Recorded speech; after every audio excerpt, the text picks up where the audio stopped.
गरीबी आनु जाई। ए विधाता हो कबले गरीबी आनु जाई। केहू खाए नून रोटी, केहू खाए दाल रोटी, केहू खाए मिसरी मलाई। है विधाता हो कबले गरीबी आनु जाई।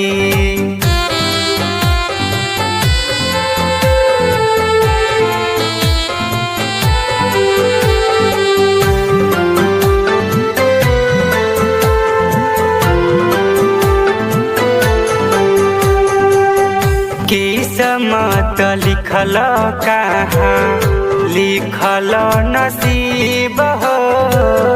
काहे तू बनवले बारो हम के करीब हो। हे भगवान लिखा कदल। किस्मत लिखल कहाँ लिखल नसीब हो। काहे तू बनवले बारो हम के करीब हो। हम तो लाचार बानी बेरोजगार बानी। हम तो लाचार बानी बेरोजगार बानी। कहवा से रुपया कमाई। है विधाता हो कबले गरीबी आनु जाई।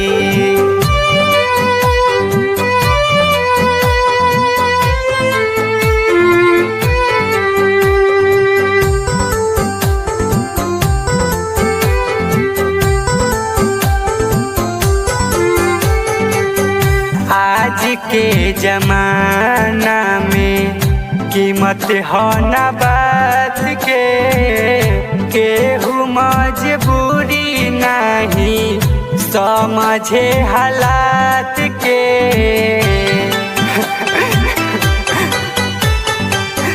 आज के जमाना में कीमत हो ना बात के। केहू मजबूरी नहीं समझे हालात के। केहू नहीं बात कहे पैसा के लालच रहे। केहू नहीं बात कहे पैसा के लालच रहे। लोगवा मतलबी हो जाई। है हे विधाता हो कबले गरीबी आनु जाई।